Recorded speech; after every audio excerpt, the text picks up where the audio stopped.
What do you see in the podcasting world? Well, I see the same trend in podcasting and I see across a range of other mediums, and that's a stronger community focus.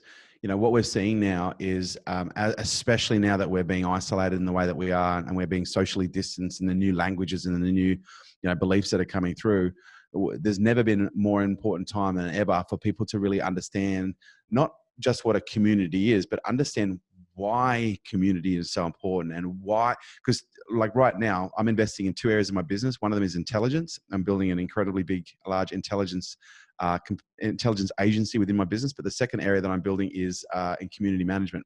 And I predict that my community management team will be the biggest division in my company in the next 18 months. And they will be responsible for managing a range of different communities based on a range of different mediums, podcast being one medium. Because what we're going to see now is we're seeing a lot more fractional engagement than we are social engagement. And what I mean by fractional engagement is, people aren't participating on main feed discussion. In most cases, they're participating in off-feed discussion, like Messenger as an example, but also groups.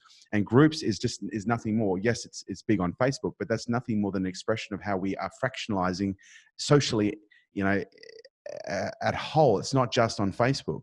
I'm seeing this come up more and more and more. We're seeing more of an emphasis on community and community development.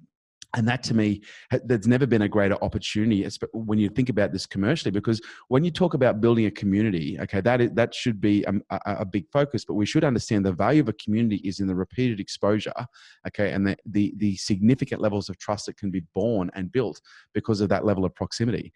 When you look at it from a marketing perspective, someone who has bought from you is 8 times more likely to buy again and spend 16 times as much. That tells you everything you need to know. And when you understand the social implications of content exposure, which is based on and governed by what's referred to as the mere exposure effect.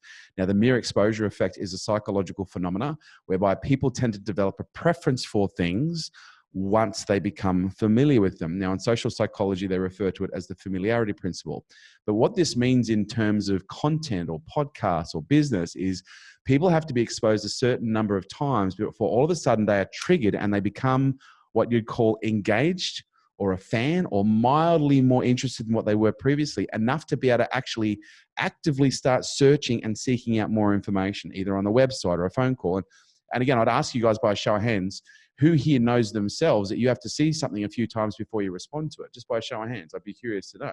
Okay, well, the data says that's true, because in 2005, the average consumer needed to be exposed to 5.4 exposures to a piece of content or marketing advertising material before that little familiarity was triggered. And they went, oh, you know what? I'm going to give them a call. I'm going to go into the shop. I'm going to do this. Now, in 2012, that number jumped to 12.8 exposures. And in 2020, that number jumped to 20 exposures. And so when you think about that, most people, marketers will go, oh my God, I've got to market to someone 20 times. Whereas a community manager would go, are you kidding me? I have 20 interactions with most people in the first week in my group. And that is where we've got to understand the power of community, because community creates a context for repeated exposure if done in the right way, especially with good community standards and guidelines. And this is where having a strong community is useless if you don't have community guidelines, if you don't have community standards, if you don't have a code of conduct, if you don't have a benchmark of values and behaviors that is expected from that community, because otherwise you'll just have fucking chaos. And so in every one of our communities, we have a guideline, we have a code of conduct, we have a level of expectation, which basically keeps the peace. And again, this is what the greatest lesson in community management for me is governance. And this is what we all need to start thinking about, is what is governance? What does governance look like at a community level? Because the more we can work out what governance looks like at a community level, the less we need governance. Does this make sense? The less we need governments. And I'm not saying we don't need a government, but what I do think we have right now all over the world is you have a community that have very, very misguided perspectives of what governance actually is, because it's governmental, it's legislation, it's law. And when we actually get to work in an environment, like actually be in a community, and we start to expose ourselves to, okay, what's actually involved, not just what's involved in participating in a community, any fucker can participate, what's involved in governing a healthy community, governing healthy dynamics within a community, so you don't have fucking trolling, so you don't have backbiting, politicking, and people trying to one-upmanship in any scenario. And that, to me, when you consider governance, is probably one of the greatest things that we as a community need to learn, not just to be able to govern our own communities, but also to be able to self-govern. Because as far as I'm concerned, The future of humanity is in self-governance.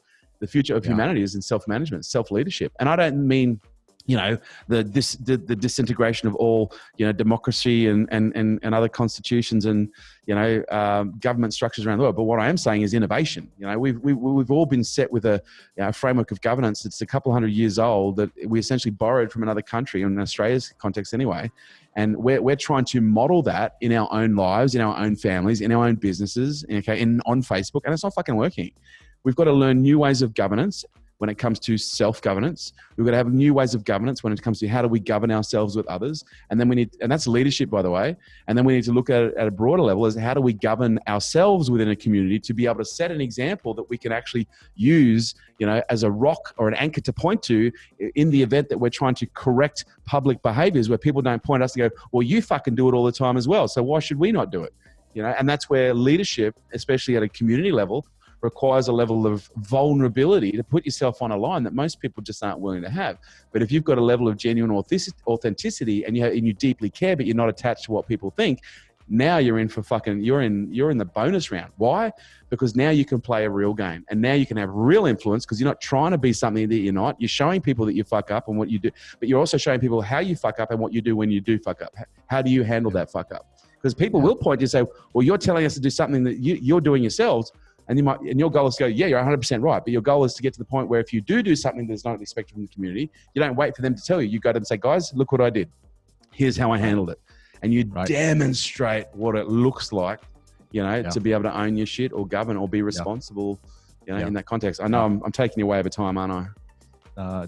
Kerwin, it's been a little slice of heaven. I'm always appreciative to meet someone that cares and loves themselves slightly more than what other people think. Hey YouTube, thank you so much for your eyeballs and your attention, for watching and for listening. And I would love it if you'd do me a big favor. Give me a thumbs up if you enjoyed it and hit the subscribe button if you would like to see more. And if you know of anyone you think this might be able to support, make sure you share it with them as well, because nothing like giving in order to receive even more. And if there's something that you haven't seen that you would like to see, please make sure that you mention in the comments below. And I'll see you on the next video.